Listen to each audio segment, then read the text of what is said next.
एक साइल ने कल सवाल किया है कि एक आदमी है, उसने अपनी साली से जो है बदकारी की, जिना किया है, तो क्या उसका निकाह टूट गया या इस सिलसिले में क्या हुक्म है?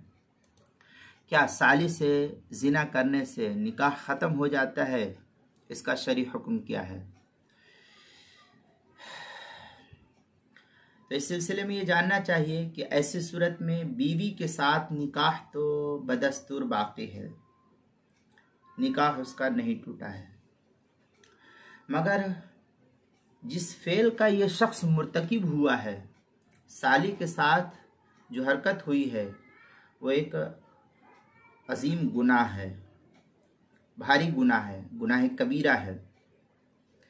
दोनों पर पहली सूरत में सख्त पाबंदी लगानी चाहिए थी कि दोनों में बेपर्दगी ना होने पाए, और दोनों पर लाजिम है कि इस फ़ेल शनी जो भारी जुर्म किया है, इससे दोनों ही के दोनों तौबा करें। लेकिन बीवी का निकाह बदस्तूर है, निकाह पर कोई फ़र्क नहीं पड़ा, लेकिन ये फ़ेल बड़ा सख्त गुनाह है, इससे सख्त तौबा करनी चाहिए, अल्लाह के सामने पक्की सच्ची तौबा करनी चाहिए।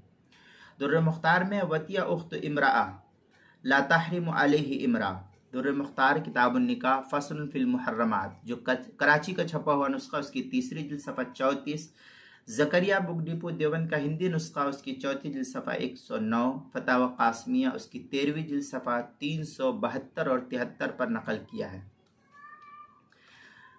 इसलिए जो है, ऐसी सूरत में अगर किसी शख्स ने अपनी बीवी को छोड़ करके साली के साथ जिना किया, वती की, तो दोनों ने बड़ा भारी जुर्म किया है। इस पर खालिस तौबा है, अल्लाह के सामने नदामत और अल्लाह से पक्की सच्ची तौबा करे, और अगर ऐसा नहीं करता है तो फिर उसके लिए सख्त गुनाह होगा।